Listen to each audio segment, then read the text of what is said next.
And this gravel was used to build the airstrips and aerodromes across East Anglia.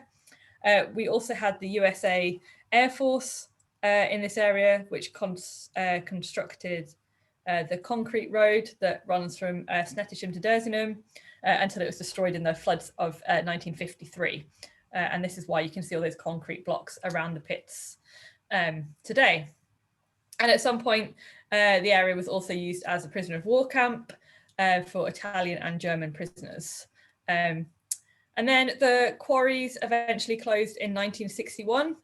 And as a result of the floods in 1949 and 1953, the pits basically filled up with water and became this sort of haven for all the bird life.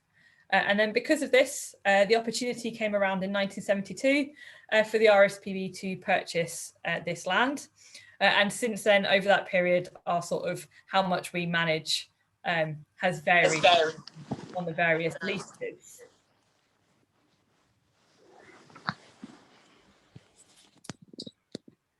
So I'm just going to touch on some of the beach nesting birds that are in the area, principally around the sailing club, because it's probably some of the most timely and most relevant at this current moment in time.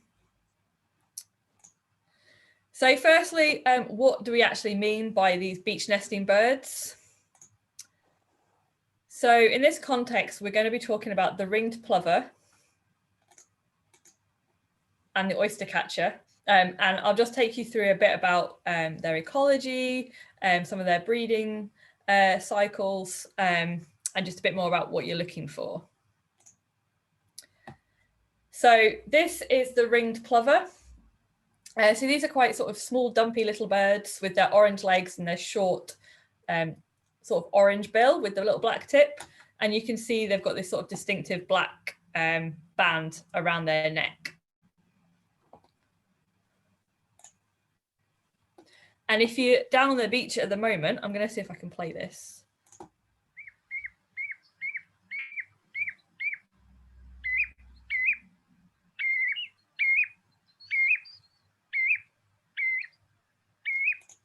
So,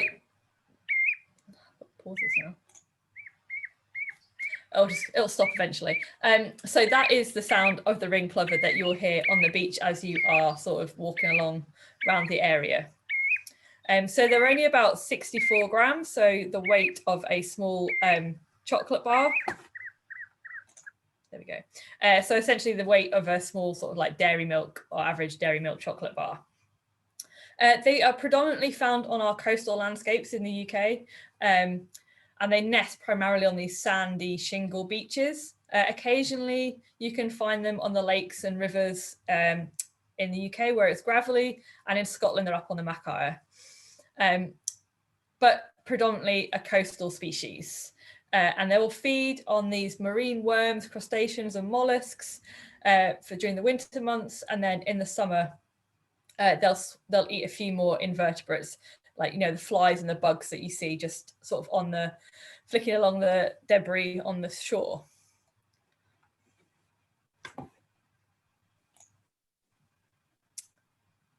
Now I'm just going to stick in a little fun fact about them. So the parents will often fake a broken wing, and this is to draw sort of potential predators away from a nest or chick. So if you're out in the beach area and you see a ringed plover during the spring and summer with pretending to have a broken wing, it's probably because there are some chicks or its nest is around. Now, as we speak, the birds are busy setting up territories on the beach, and this photo was captured by one of our volunteers last week. So this is them displaying to one another. So they're actually move on to these areas quite early. So they'll start coming back at the end of February, and they'll spend all of March displaying and scrapping with one another and trying to work out where they want to nest.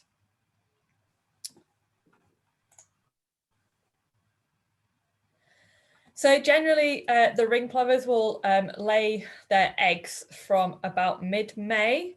However, on several occasions, particularly as we get warmer springs, they're starting to shift some of their nesting to late April. And they basically make this shallow scrape in the sand or on the shingle. They might put a few stones in it to line it, but essentially it's just a scrape in the ground. And they'll lay 3 to 4 eggs in there. Very occasionally they'll lay 5, but that's really rare. Generally, they will have 2 broods a year, occasionally 3. And if their clutches fail, they will keep relaying until the end of the summer months. So they can have chicks, potentially we can have chicks on the beaches from sort of June all the way through to the beginning of September. So once the ring plovers have laid their eggs, they will then incubate these eggs for about 23 to 25 days. So we're looking at about 3 weeks. And both parents will take it in turns looking after the eggs. And then once they hatch into these lovely little cute fluff balls, and they're absolutely tiny, and they blend in beautifully to the beach, which does make it very tricky for the rest of us to actually see them. And it will then take a further 21 to 26 days for them to actually be able to fly. But the chicks are born precocial, so this means they're basically born ready, in the sense of as soon as they hatch, they leave their nesting site and they can feed for themselves. And occasionally they will just sort of shelter under their parents. But this is why they basically will just run all over the beach. Sometimes they'll stay on the shore, and sometimes, depending on the tide, they'll go out onto the mud flats or into the dunes where there's a bit of sort of shelter from predators. And on average, these ring plovers will live for about 5 years. However, we do know that the oldest known bird has lived for 21 years.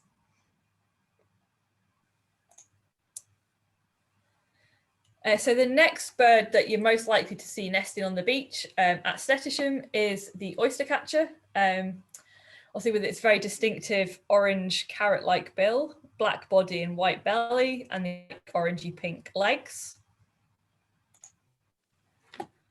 And I'm sure you're all very familiar. Oh, that sound didn't work. I was going to play you a sound. Let's see if it works. I don't think you won't get an oystercatcher sound, I'm afraid. But I'm sure you're all very familiar with what the sound of the oystercatcher is. So these are our sort of medium-sized wading birds, pretty much another very coastal species. Occasionally they will move inland. So we do have, I know when I walk around the fields behind me where I live in Dersingham, in the fields around here, we will get the odd bird of oystercatcher nesting, but principally they're on sandy, shingly, rocky shores. As their name suggests, they will feed on cockles and mussels as their main diet, but the youngsters will eat things like earthworms as well. Now, oystercatchers have basically specialized. So as an oystercatcher, you either hammer your bivalves open or you prise the shells apart. And this is determined about what sort of bill you have. So the oystercatchers with long, pointy bills will prise their shells apart. And oystercatchers that have a slightly shorter, blunter bill will basically hammer the shells to get to the food, which is pretty cool. So again, these birds nest on our beaches in this, creating these shallow scrapes. Not much effort goes into them, just scrape some soil around, some sand around, and they'll lay between 2 and 3 eggs. And as you can see, these eggs are pretty camouflaged into the surrounding environment. Now, unlike ring plovers, they will only have 1 brood a year. And generally they start laying around mid-May again, but they can start as early as late April. And they will nest until mid-June. After that, if they haven't raised any chicks, they will basically give up breeding for that year. So they, like the ring plovers, will take it in turns, both parents incubating the eggs, and they'll do this for about 24 to 27 days. And then once the chicks hatch, it then takes a further 34 to 37 days for them to fledge. So this is until they can fly. So they are another precocial species. So when the chicks hatch, they will just again start running around the beach feeding for themselves. And here's one at its sort of a medium-sized chick. So as you can see by these days it takes them to fledge, it takes a long, they're actually quite vulnerable to trampoline or predation or disturbance for quite a while. So oystercatchers are relatively long-lived birds, averaging about 12 years. But there was one bird that was ringed in Lincolnshire that was 41 years and 5 months old, which is quite extraordinary. However, ring plovers and oystercatchers are in trouble. So ring plovers are red listed in the UK and oystercatchers are amber listed in the UK. So these species are suffering a significant population decline. So ring plovers, for example, have declined by 79% in Norfolk in the past 30 years. So they've gone from basically about 450 pairs to just over 100 pairs. I've just included a bit of a graph just to show the numbers are fairly stable at Snettisham for oystercatchers and ring plovers over the past 10 years. And what's encouraging is since we've started doing a lot more work around our beach nesting bird work, we have started to see this increase, but we'll just have to see if that holds, because obviously last year a lot of us were in lockdown, so there was no one really on our beaches.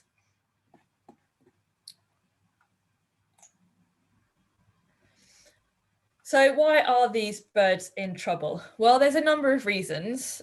Some of them are natural, or exacerbated by us slightly. But so the first one is the high tides. So as you're all very familiar with the tides around here, I'm sure, you know how large some of these tides can be. So this is a particular problem, less so sort of in the wash in Snettisham that much, but mainly further around the coast. These particularly at Titchwell and Holme and Blakeney and Cly, these big high tides basically are covering our beaches. And what we're starting to see is this increase in these northerly winds in May and June, which obviously, as I'm sure you're all familiar with, pushes even more water in onto our coasts and cause these tides to be even bigger, and then they rip out the dunes. And this means that where the birds are nesting, they're essentially getting washed out every tide cycle, particularly if they lay their eggs at the wrong moment. We're also seeing a change in habitat. So for those of you that have been around for many years, I'm sure you'll have all noticed how the vegetation and scrub has probably changed significantly around the sailing club and all along the Snettisham beach. We've seen this significant increase in vegetation. So there's now less habitat for these birds to nest in because they are nesting on this shingle sandy area.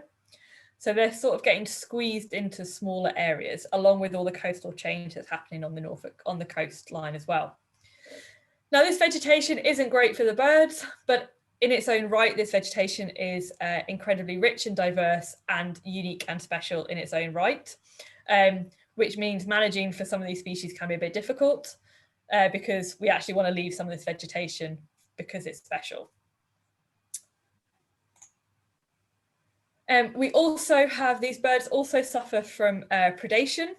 So predation comes in many forms, whether it's foxes, hedgehogs, badgers, crows, kestrels, feral cats, dogs, and even we've known oystercatchers go along and take eggs from like a ring plover nest. So it's a bit of a battleground out on the beaches. But we're also seeing, and I'm sure you're all familiar, we're also seeing a significant increase in the number of visitors that are coming to the Norfolk coast. And this is putting increasing pressure on the available habitat for these birds, particularly as we're sort of seeing habitat squeeze and increase in visitor numbers wanting to enjoy our wonderful, amazing landscape. But it can mean that sometimes with increased visitors, whether that is photographers, walkers, dog walkers, bird watchers, water sport enthusiasts, you name it, it means that these birds can suffer more disturbance, and this makes it harder for them to actually rear their family. So it's quite a complex array of different things causing their decline. So there are a few things that we and other conservation organisations try and do just to try and work, control or help mitigate some of these challenges. So this, I'm sure you're familiar with this map. So this is RSPB Snettisham. The red line is kind of our boundary. And we essentially will be having a project. You might have seen some of our team last year. We start putting volunteers on the ground. And we put signage and cordons out. So this is our main project area across these two sites where we'll be working this year. And we also have a new project this year called Plovers in Peril. So both of these projects are supported through the Kings Lynn and West Borough Council, through their Habitat and Monitoring Mitigation Fund, which is basically when new houses get built, money has to go into a pot and is open up for funding opportunities. So Plovers in Peril this year is again working on ring plovers, and it's going to be working towards the north of north of the car park, the Ken Hill car park, and we'll be covering the beach between the sort of in front of the Snettisham Coastal Park, going up towards Heacham.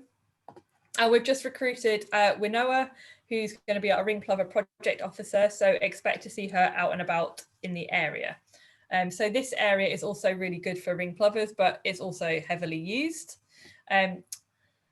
So what we'll be doing on these two sites is the following. So I'm sure you're all familiar, and you might have seen that we've started to put our cordons up on the beaches. So we every year we install these rope cordons, and this just gives the birds some space to nest while they are sitting on eggs, principally. So obviously once the birds hatch, as I've just mentioned, the chicks do run everywhere, so it's a bit harder to protect them when they're chicks. But at the egg stage, by putting the cordons up, we can at least give them a chance to raise or get their eggs to hatch. And we have a whole network of signage, and we've just got some new signage coming up at the moment. And you'll also be seeing a lot more of us on the ground. So we've just recruited, so we started this work last year, and we're just about to kick it off today, and we just recruited about another 15 new volunteers to be working across the reserve, and they'll be out and about on our beaches, talking to all our visitors, and just sort of telling the story about the ring plovers and the oyster catchers, and helping you all to sort of navigate around the beaches in a way that you can still enjoy the beaches, and still giving the birds some space to rear their young.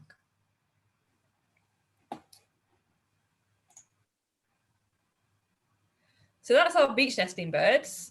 So I'll just touch on some of the other breeding birds that we see in the area. So first up is the avocet. So this, I'm sure many of you are familiar with seeing this bird around. So this is the emblem of the RSPB. And here it is with one of its quite cute, fluffy little chicks. So these birds actually became extinct in the UK in the 1890s, and they have since recolonized, and their population has now grown to about 2,000 pairs in the UK. They recolonized principally when, during the war, when we flooded the coastal sites in Suffolk as form of flood defences, and it created the ideal habitat for these birds to nest in. So they like those shingle islands that you might see within the pits at Snettisham. So they're a partial migrant in the sense that essentially they disappear around us during the winter months. They might head to southern Britain or onto the continent like France and Spain for the winter. And then they'll come back from February onwards. So you probably, if you watch them, you'll see that they feed by sweeping their bill side to side, looking for shrimps, bloodworms, and small sort of crustaceans and things like that just in the water. So they sort of just go backwards and forwards with their bill. And they can be extremely territorial, shouting at all the other birds.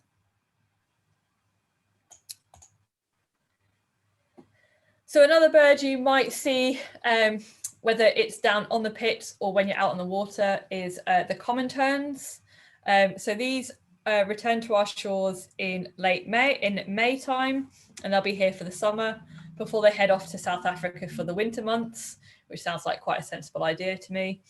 They're a predominantly coastal breeder. So again, they'll use all these islands that we have within the pits. So again, they like this bare vegetated islands, and they feed them predominantly on fish. So you'll probably see these in the summer months plunge diving on the water, which is pretty cool because generally if you're just bobbing around in the water, they'll do it pretty close to you as well.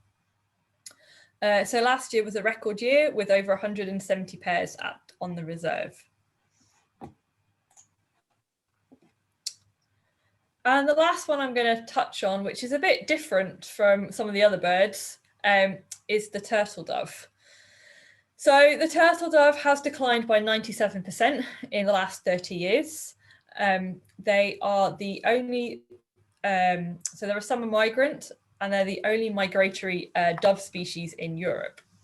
And they spend their winter in sub-Saharan Africa. So they feed mainly on these small seeds that you find in arable weeds. And this is principally one of the reasons why they are declining, because we simply have cleaned up the farmland landscape. So there's less food for them to eat. And a lot of the hedgerows and thick, dense scrub that they like is now missing. Now, we're really fortunate at Snettisham. So between the reserve and the country park, we have a really strong hold for this species now in East Anglia, and we have about 14 to 15 pairs in this area.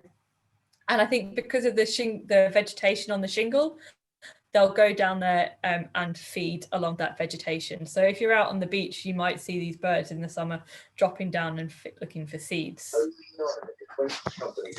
So you can listen to them purring at the tops of the trees as you're out and about.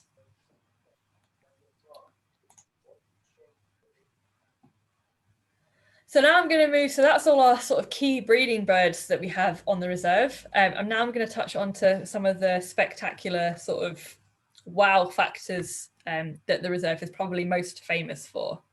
And I'm going to try and play a video for you.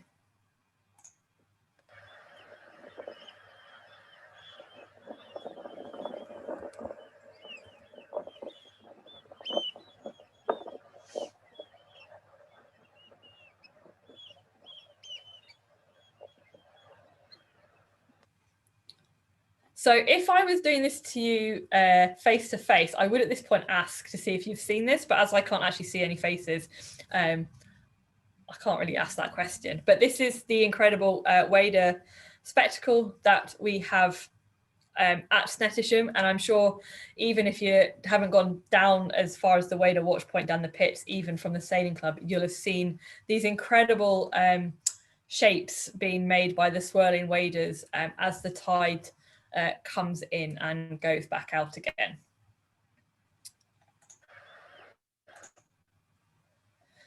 So that huge flock is principally made up of these birds. These are the knot or red knot. So in the winter months, they do look this dull sort of grey colour, and they've got these sort of yellowy green brown legs. They're quite a medium-sized, stocky, dumpy wader, but then during the breeding season, they do molt into sort of a bright brick red colour, hence the name red knot.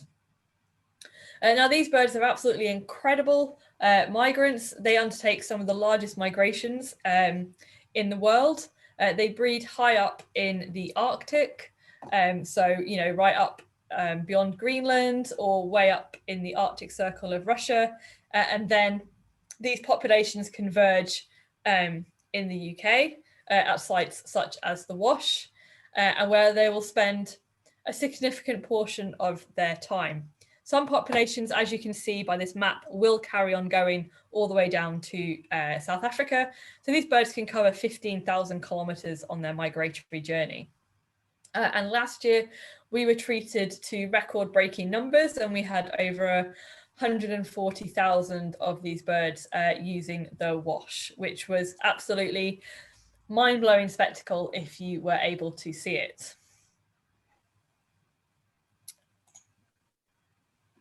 So in amongst the knot, you may see some slightly smaller wading birds, and these are the dunlin. So these are generally the commonest of the small wading birds that you will see out on the mudflats. During the summer months, they will have a black belly, but then in the winter, they lose that and become quite grey looking. And they've got this short bill, and they'll just probe on the top of the mud for crustaceans. So as you can see, what you'll start to see a common theme with all these maps I'm about to show you is that the UK and the Wash is probably best described as London Heathrow Airport, where you've basically got birds coming in from all over the world, spending some time here either to refuel and carry on their journey to somewhere else, or spend the winter here and then go back home. So here we've got multiple populations coming from Scandinavia, Russia, and again up from the high Arctic. So moving on to some of the larger birds. So this is the bar-tailed godwit. So this is quite a long-billed, long-legged wading bird. And this is one of it in its sort of winter plumage, again looking quite brown with a slightly upturned bill. And these will feed principally, again, probing deep into the mud and looking for various different mollusks and crustaceans to feed on. And again, these birds can do some incredible migratory journeys. So the bar-tailed godwit breed all around the Arctic Circle, and those that breed on the other side of the world, up in Alaska, do this incredible journey of traveling 11,000 kilometers non-stop all the way down to Australia and New Zealand. Absolutely incredible, before going back up again. The birds that we see in the Wash don't quite travel that far, though they do come from Russia, Finland, Scandinavia, some from Scotland, and they will either spend the winter with us or use us as a stopover site and carry on down to West Africa via Portugal.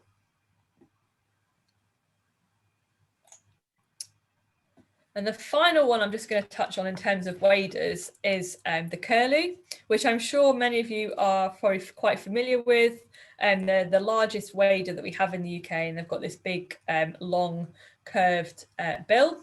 And again, this allows them to feed for crabs, principally, and they'll feed on the mudflats, or they will head inland and feed on the agric farmland just behind us. And they have that really distinctive bubbling call. Males are slightly smaller than females as well. And as you can see from this, so the birds at Snettisham principally come from Finland and Scandinavia for the winter months, and they'll spend the winter on the mud. And the UK birds can actually carry on going down to Spain.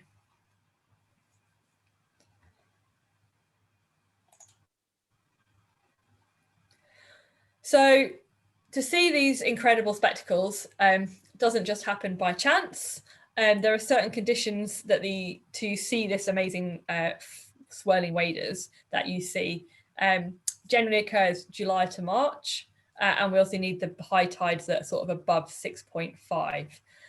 So these birds basically spend all their day out on the mudflats or night, So at low tide, they're out on the mud flats, feeding away constantly. And then as the tide comes in, the birds basically get pushed off the mud flats onto the salt marsh. And then if it's on the really big spring high tides, the salt marsh is covered. They will then come off and go into the pits. And this is what creates this incredible aerial display of the knots circling around the place. And normally you might see a peregrine sort of darting its way through them, trying to get its own meal. So the best time to see this is to arrive about 90 minutes before the high tide.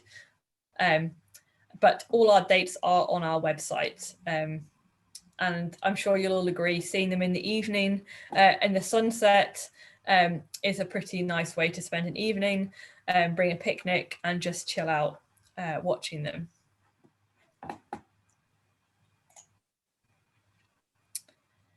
And then finally, I'm sure these guys need absolutely no introduction to many of you, but I thought I'd just put a video in as well.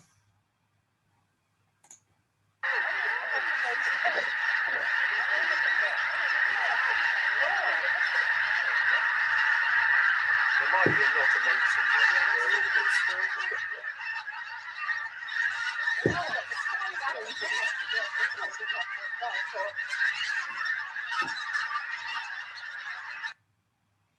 So that's pretty special. I don't know how many of you have actually been able to see them come off the wash first thing in the morning, but Snettisham and the wash is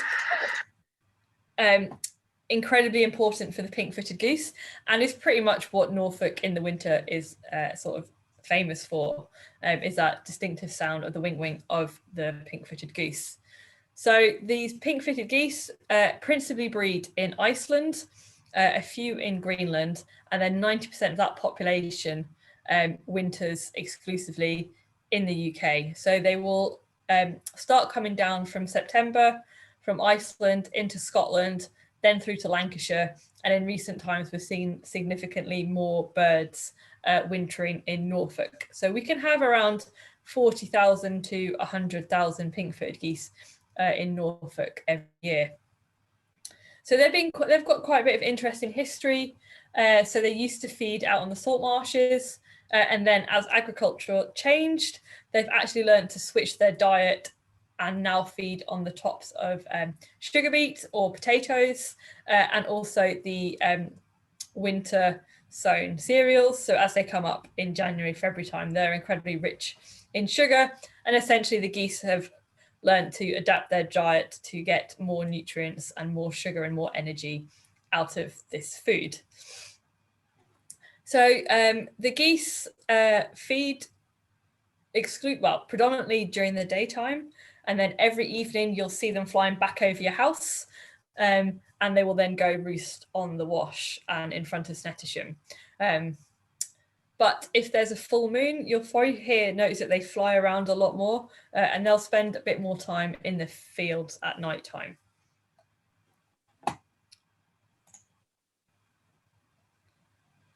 So if you want to see that incredible spectacle, the important thing to know with the pink-footed geese is they're not actually dependent on the tides. They just use the wash at night time to roost. So if the tide is in, they will basically just bob on the water, and if the tide is out, they'll just sit on the mud.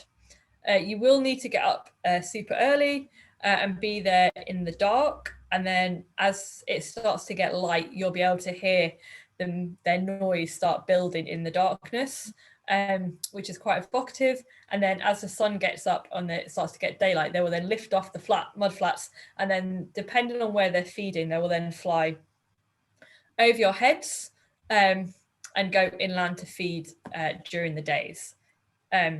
However, again, because they feed on full moons, it's best to avoid 5 days either side of the full moon, because their numbers will be significantly less. So that's kind of the key wildlife at Snettisham, and some of the key birds that you probably have seen as you're out and about. But I'm just going to talk very briefly about how you can help. So as we all know, the Norfolk coast is an amazing place to be and provides lots of opportunities for us to enjoy the water or the beaches or generally the landscape. But it's also incredibly rich in wildlife, and the wildlife appears in sort of internationally important numbers, and we host some really scarce breeding birds as well. So as you're out and about, whether it's on the water or on the beach, we just sort of ask that you just respect the wildlife, whether that's dropping your speed or just not directly approaching the birds. Often if you're just bobbing around, I'm sure you've all experienced this, as you just bob around or swim or sit on the beach, the wildlife will just come to you and sort of let it come to you, because generally we're perceived as predators. And of course, protect our nesting birds by minimising time spent sort of more around the cordons, giving them space, and just being cautious if you go up the creeks in the salt marshes, because there will be various birds during the spring and summer sort of roosting or breeding in the salt marsh. And basically, essentially, every time, whether it's winter or summer, every time these birds are disturbed, they use up vital energy, which reduces their chances of survival. But at the end of the day, provided we all give each other space, we can all happily coexist alongside each other. So that's all I was going to talk to you about. And I'm happy to take some questions, and I'll sort of stop sharing my screen and then I can see some faces.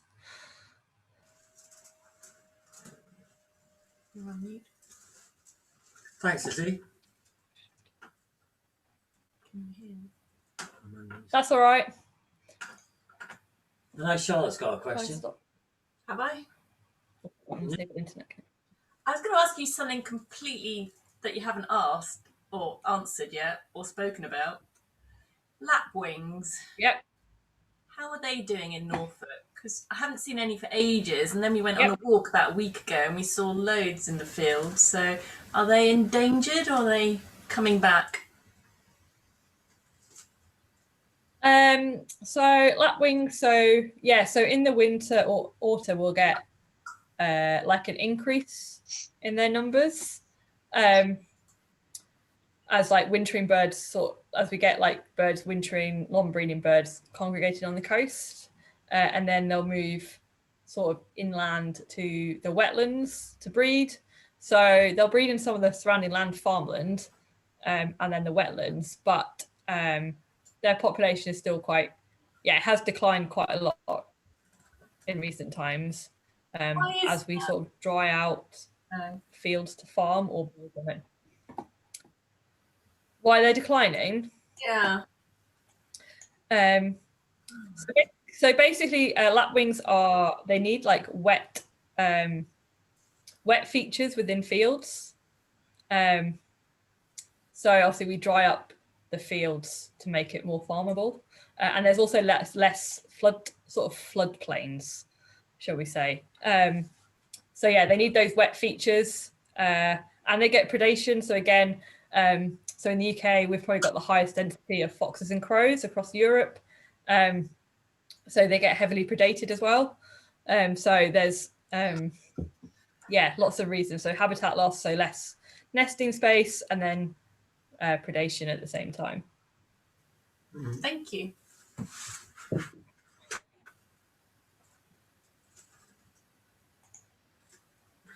I have a question. What's a confidential reserve then? Is this not on the maps, or you're not telling anybody? Basically, yeah, they're reserves that we, because there's no public access, we don't put them on the map. So are they owned by the RSPB or? Yeah, so they're reserves that, the ones that we have been reserves that we've inherited. So yeah, they're basically reserves that we've in this case, they've been passed over to us. And within the paperwork, it's basically they're not to have any public access, so we don't promote them. Okay. Is there a massive difference in how successful they are than a public one then? No, they're very different. So it depends what you call success. No, they're very different sites, completely different to Snettisham and Titchwell. Okay. So one's a little woodland and one's an old little quarry site. Mr.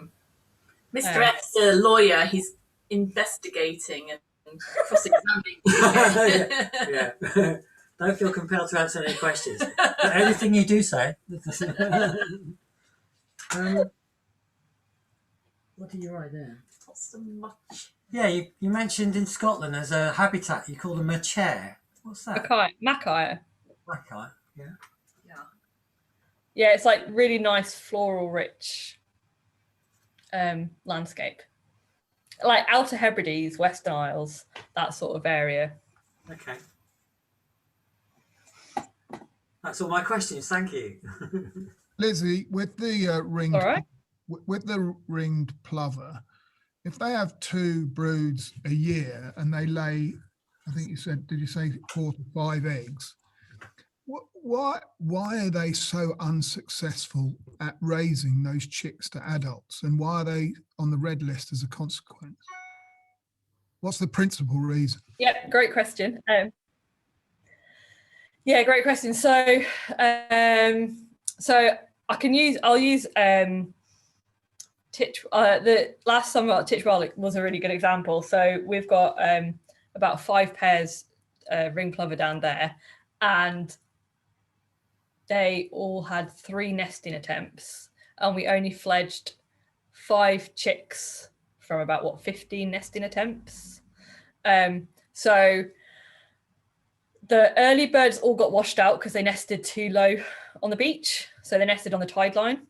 So they just lose that set of eggs, and then they have to try again. So they'll start off with 4 eggs, and then the second brood, second nesting attempt, they might only have 3 eggs. And then if they try again, they may only lay 2 or 3 eggs, just because of the energy expenditure to create the eggs. And then if they also get predated, so, well, in some instances they just disappear. So at Snettisham, there was a number of nests that just disappeared, and we have absolutely no idea what happened to them. So it could be that they got predated by, we presume predation by stoat, hedgehog, cats. Like, we know there's at least 2 feral cats around the sailing club area. They'll take eggs, stoat. They could be taken by birds coming in. What else? What else happens to them? And then if they actually get them to the chick stage, sometimes they just die because they don't have enough food. Sometimes they get predated by anything, or they get disturbed so much that they can't actually feed enough. And then last year I did watch one chick get killed by a dog. So yeah, there's lots of different factors that affects why they are so poor. So essentially, we need to get the chicks to fledge. We need at least 1.5 chicks to fledge per pair per year for them to have a sustainable population. So at the moment, Snettisham fledge about 1 chick per pair. Are you seeing any evolutionary changes in terms of them moving higher up the beach to get out of the way of the tide, or hiding themselves amongst undergrowth or anything like that, rather than being so exposed out in the... Yeah, it would be nice for them to move a little bit higher. So they're quite stubborn, and I think this is the biggest challenge in nature conservation, is that they've evolved and they only know sort of the beaches where they think. So for ring plovers, that's where they nest, and they don't like coming off the beach. So last year, a lot actually moved north of the sailing club. So Jim was saying, so obviously Jim's been down there, the ward, for 25 years now. And he said last year they had the biggest jump in movement northward. So a lot more birds moved north of the sailing club, where there's a lot less vegetation. At Titchwell, we have tried to do stuff about 10 years ago, trying to recreate ring plover habitat. Around, so for those that know Titchwell, on the fresh marsh and on one of the sea defences, we tried to create shingle habitat, but the birds they just don't seem to take to it. They're like, nope, the beach is where I live. That's where I raise my young, and they really struggle to adapt quick enough to the changing conditions. So yeah, this is one of the big challenges. It's not quite as simple as saying, yeah, trying to create habitat for these birds to move to is really difficult.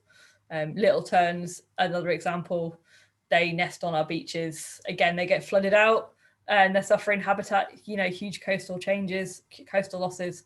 And again, yeah, they only know to nest on the beach. And even if you try and create some habitat just like in like an inland lagoon for them, they really struggle to take to it. I think it's just really subtle structure within the habitat that we might not necessarily see, but they do.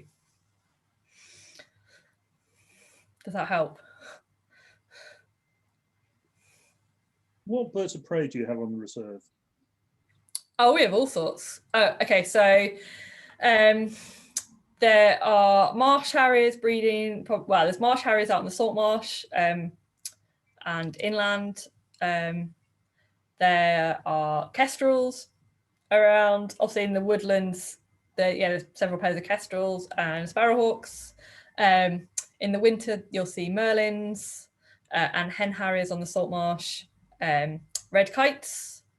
There's quite a lot of red kites around at the moment. There's a couple of pair of peregrines. So they breed it in King's Lynn, and they'll also, well, they must find some other places in Norfolk to breed. And then obviously this winter we've had the white-tailed seagull around the place, which some people may have seen. But there was a white-tailed seagull last year that was here for about 6 months. And then there's been a couple of white-tailed seagulls this week or in the past couple of weeks around there. So yeah, there's full complement near enough of, and then of course hobbies in the spring when they come back from Africa. So yeah, you've got a full complement of raptors and birds of prey, plus short-eared owls in the winter and barn owls.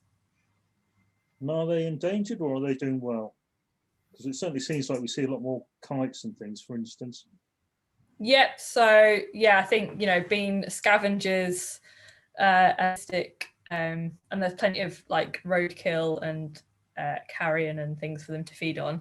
And since they've become more protected and through these introduction schemes, yeah, raptor populations. So red kites doing really well. Buzzards, of course, doing really well. Marsh harriers, their population is recovering. So obviously East Anglia is a big stronghold for marsh harriers. However, hen harriers and Montague harriers are doing less well. So we used to have Montague harriers breed in Norfolk, but they're pretty much probably gone as a UK breeding species. And hen harriers cling on in some of our uplands.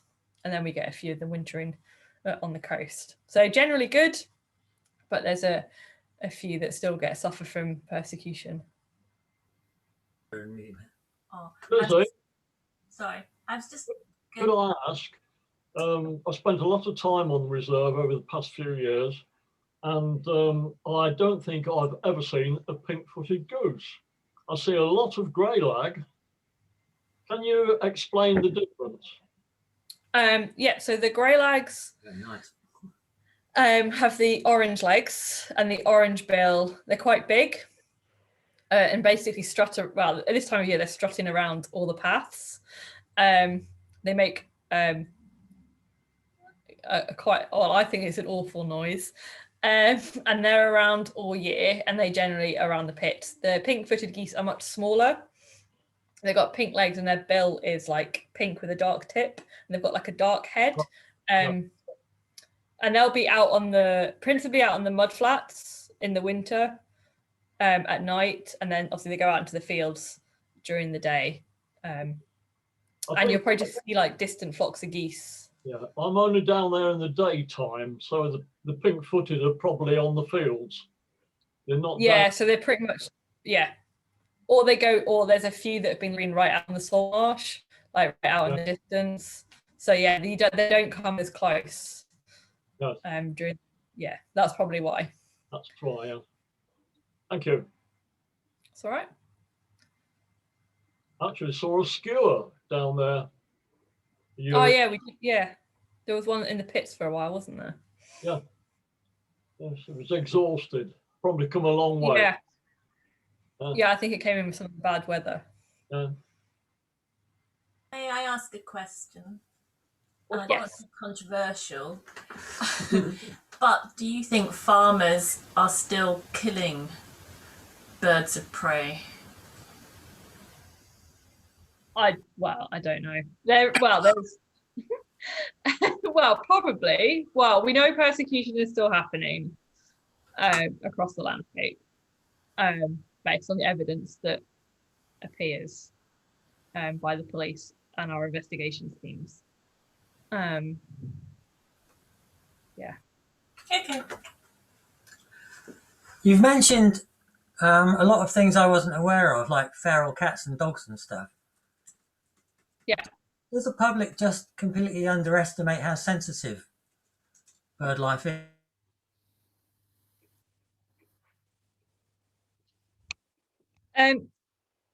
Yes. Yeah, probably. Well, yes. As so when I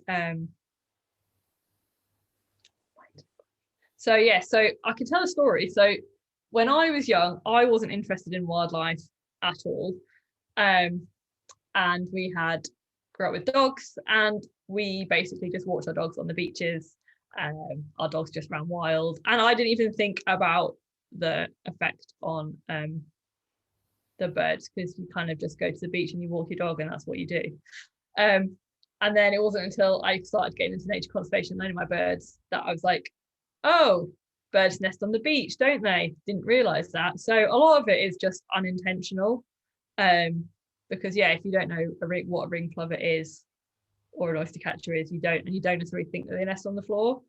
So then there's that unintentional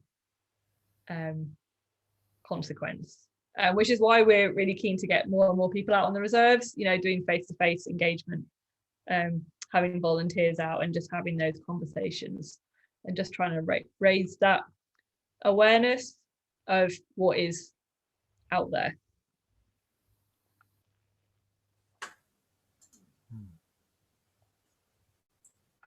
Interesting you should say that, because I spent most of my time in education, and I took a school party several years ago to Titchwell, and I thought this is going to be interesting.